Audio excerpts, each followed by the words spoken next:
آمنہ کے لال صلی اللہ علیہ وسلم کو خواب میں عرش والے نے اپنی زیارت کروائی۔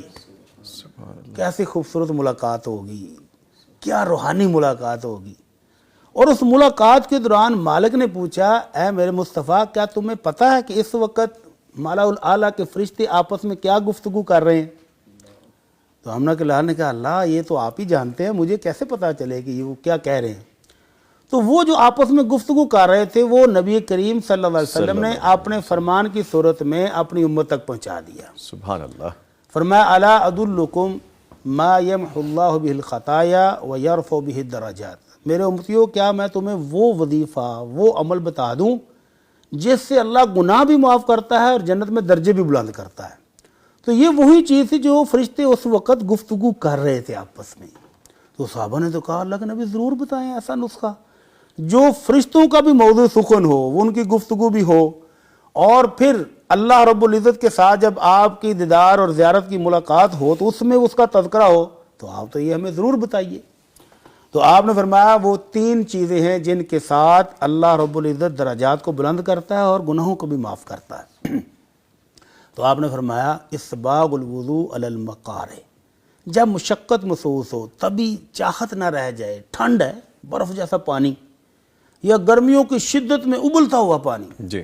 سعودیہ میں اتنی ہیٹ ہوتی ہے کہ وہ جو ٹینکی میں پانی ہوتا ہے نا، وہ ہاتھ لگاتے وقت بھی ایک دفعہ جرت چاہیے۔ جی۔ اور ابھی ہمارے ہاں سردیوں میں اتنا ٹھنڈا پانی ہے۔ تو آپ نے فرمایا ایسے وقت میں جب طبیعت نہ چاہ رہی ہو، مشکل محسوس کر رہی ہو، اس وقت مکمل وضو، یعنی 3 دفعہ اعضاء کو دھو کے مل کے وضو کرنا، اس سے اللہ گناہ معاف بھی کرتا ہے اور جنت میں درجے بھی بلند کرتا ہے۔ سبحان اللہ، سبحان اللہ۔ اور فرمایا وَقَثْرَةُ الْخُطَىٰ إِلَى الْمَسَاجِدِ، جس کا گھر مسجد سے دور ہے وہ وہاں سے چل کے آئے گا، جتنی مشقت ہوگی، جتنے قدم چل کے آئے گا، اس سے بھی درجے بلند ہوتے ہیں۔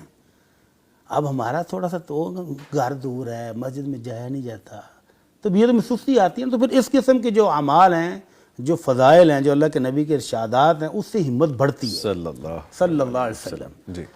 تو مدینہ منورہ میں مسجد نبوی کے پاس کچھ گھر خالی ہوئے، تو بنو سلمہ ایک قبیلہ ہے، انہوں نے چاہا کہ ہم وہ گھر خرید لیں، اور ہم دور رہتے ہیں تو ہر وقت آپ کی زیارت بھی ہوگی، آپ کے پیچھے نمازیں پڑھیں گے، تو ہم ادھر سے ادھر شفٹ ہو جاتے ہیں۔ جب آپ کو پتہ چلا کہ بنو سلمہ وہ مدینہ کی سرحد پر رہتے تھے، تو وہاں سے بہت ساری انفارمیشن ملتی تھی دشمن کے بارے میں، مسلمانوں کے بارے میں، تو وہ آنا چاہ رہے ہیں مسجد نبوی کے قریب۔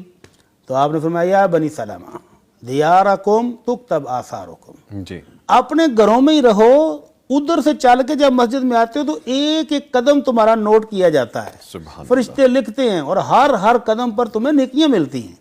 تو آپ نے ان کو ادھر روک دیا کہ اتنی بڑی فضیلت کیوں چھوڑتے ہو، لو۔ اور تیسرا عمل، وانتظار الصلاۃ بعد الصلاۃ، ایک نماز پڑھ کے بندہ مسجد میں بیٹھا ہے یا گھر میں بیٹھا اور وہ سوچ رہا ہے کہ ابھی اگلی نماز میں اتنا سا ٹائم رہ گیا، اتنا سا رہ گیا، جلدی جانا ہے، میں نے پہنچنا ہے۔